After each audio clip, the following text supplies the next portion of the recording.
The listening session ended and Jim Morrison left without saying where he was going. This was not unusual. Jim Morrison frequently left without saying where he was going, and the people around him had learned over the course of the previous year that the leaving was not hostility and was not drama and did not require immediate management. It was simply what he did when he needed to process something that the room did not have space for. He left rooms. He walked. He returned eventually, carrying whatever he had found in the walking, which was sometimes nothing and sometimes something that showed up later in a poem or a performance or a conversation that began without context and seemed to assume that the other person had been present for the thinking that preceded it. But the night of the first listening session for the debut album, the night the Elektra Records production team played back the completed master of the Doors' first record in the label's conference room, was different from other nights of leaving. The people who watched Jim Morrison stand up and walk toward the door and out of it understood, even if they could not have said precisely what they understood, that what had just happened was not the ordinary leaving. The album had played. The room had been full of the particular kind of approval that record label conference rooms generate when a finished product sounds like what everyone hoped it would sound like. Ray Manzarek and Densmore and Robby Krieger had felt the particular relief of musicians who have lived with a body of work for months and are now hearing it confirmed in the form that the world will receive it. The label people had exchanged the looks that label people exchange when they believe they have something that will perform well. Jim Morrison had listened to the album in its entirety without visibly reacting, and then he had stood up and walked out. He was found several hours later, or rather, he arrived back at the place he was expected to be several hours later, which is not quite the same thing. He had a bottle of wine that was mostly empty. He had his notebook, which was almost always with him. He looked like a person who had been walking for a long time and had been thinking harder than walking generally permits, which is to say his face had the particular quality that it had after the performances that cost him the most, not exhausted, not depleted, but stripped down to something more essential than his ordinary face, the face underneath the face, the one that showed when the performances and the management and the ordinary social equipment had been used up. Ray Manzarek was the person he talked to. This was consistent with the pattern that had established itself over the previous year and a half of making music together. Jim's conversations that mattered happened with Ray.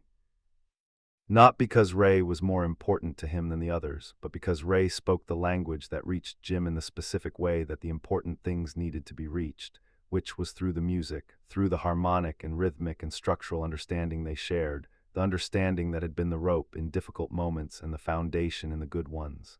Jim said, "The recorded voice isn't mine anymore." Ray said nothing immediately. He understood that this was not a complaint about the production quality or a technical objection to anything that had been done in the recording process.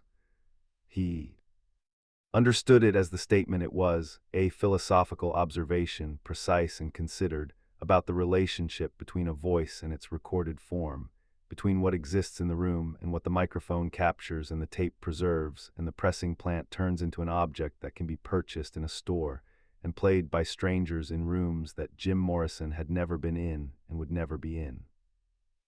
But to understand what Jim Morrison meant, what the album had given him that evening that he had not anticipated receiving, and why the receiving of it had sent him walking for several hours through Lowe's Angels, you have to understand what he had believed about the relationship between his voice and his material before the album was made. Jim Morrison had always understood the voice as an instrument for closing distance, not the distance between a stage and the back of an arena. That was a technical function of amplification and projection. The distance he was interested in was different, the distance between one interior life and another, the gap that separates one human consciousness from every other human consciousness, and that language, when it is working at its best, can briefly and imperfectly bridge. The poems were his attempts to bridge that gap. The voice was the medium through which the poems traveled. And the travel was the point, the poems leaving his interior and arriving in someone else's, not changed by the journey, not mediated by anything except the air between his mouth and their ears. The recording was different. The recording was not a journey through air. It was a capture, the voice taken from its original context and preserved in a form that could be reproduced indefinitely, in any room, in the absence of any of the conditions under which the voice had originally been produced. The recorded voice was not the voice that had spoken the poems in the hotel rooms and on the stages and in the early sessions. It was a version of that voice extracted from its original relationship to the moment and placed in a relationship to time that the original voice did not have. The original voice was mortal. The recorded voice would, in some sense, last, and the lasting was the problem. Jim Morrison had been pressing against the boundaries of what performance could contain all year, had been reaching toward the condition in which the voice and the poem arrived at the listener simultaneously, undivided, without the separation that the stage and the audience and the performing apparatus always introduced. The recording introduced a different separation. The recorded voice would reach listeners who were not in the room at moments when he was not speaking, in the full absence of the connection between the speaker and the spoken that live performance maintained, however imperfectly. The recorded voice was his, but it was no longer his in the way that mattered. It was no longer connected to the interior life that had produced it. It had been detached, preserved, made available for distribution. He said to Ray, "I've given them something they can keep." But the part of it that was real is gone. Ray understood this. He understood it in the musical terms that he understood most things, which is to say he understood it as a problem of presence, the same problem that live performance created in a different direction, the problem of how an artistic act that depends on the particular conditions of its making can survive the removal of those conditions. Music was always trying to solve this problem. Recording was the most complete available solution, in the sense that it made the music reproducible and portable and lasting.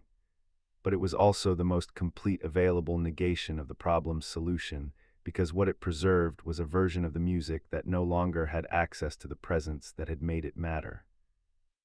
Jim Morrison had felt this distinction as an abstraction for as long as he had been writing poems and thinking about what poems were for. Hearing the album, hearing his own voice coming back to him through speakers in a conference room at Elektra Records, sounding exactly like his voice but belonging in a new and permanent way to everyone who would ever play the record, had made the abstraction concrete. The recorded voice was his. It was also no longer his. And the transfer of ownership, accomplished by the simple mechanism of a microphone and a tape machine and a mastering lathe, was irreversible. He walked for hours because the irreversibility required walking. He drank the wine because the wine was available and the night was cold, and Lowe's Angels was going about its ordinary business around him, indifferent to the fact that something had just been finalized in a conference room on La Chenega Boulevard that could not be taken back. The first album existed. It would be released in January. His voice would be in the world without him, saying things he had said in the presence of other people, and that were now going to be said in the presence of strangers, indefinitely, without his knowledge or participation.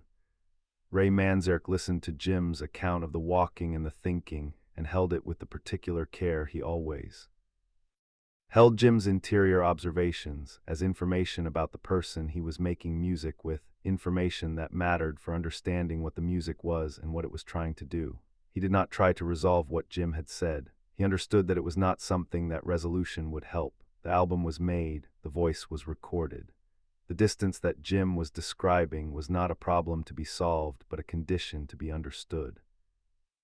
What Ray said finally was this: the voice on the record will reach people who would never have been in the room with you. Jim thought about this for a moment. Then he said, "I know, that's what I mean." The album was released on January 4, 1967. It reached number 2 on the Billboard charts. Light My Fire became one of the most played songs in America. Jim Morrison's voice was in millions of rooms he had never been in, saying things he had said in the presence of Ray Manzarek and John Densmore and Robby Krieger and the Elektra production team and no one else, to people who received them as if they were being said directly and privately to them, which is the particular magic and the particular strangeness of recorded music, the thing it gives and the thing it simultaneously takes. Jim Morrison went on making music. He made 4 more albums with The Doors before he died in Paris in July 1971. He made the recordings knowing from the night of the first listening session exactly what recording meant, what it gave, and what it removed. He made them anyway because the reach was real even when the presence was gone, and the reach was what the poems had always been for. But he never entirely resolved the ambiguity that the walk had produced in him, the feeling of having given something away that could not be taken back, of having committed his voice to the permanence that he had always known was the cost of the kind of reach he was attempting. The notebook he carried on that walk is not among the artifacts that have been publicly identified from his personal effects. What he wrote during the hours in Lowe's Angels, if he wrote anything, if the notebook was open rather than simply carried, has not been published or described.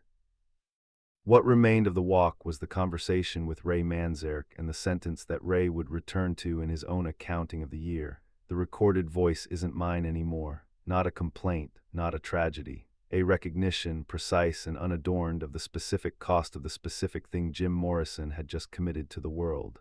He had given them something they could keep, and the part of it that was real, the interior life, the moment of making, the presence that had produced the sound, was already gone by the time the tape stopped running. That was what the walk was about. And when it ended and he came back to the room with the empty bottle and the notebook, he said what he had found in the walking to the one person who would understand what it meant.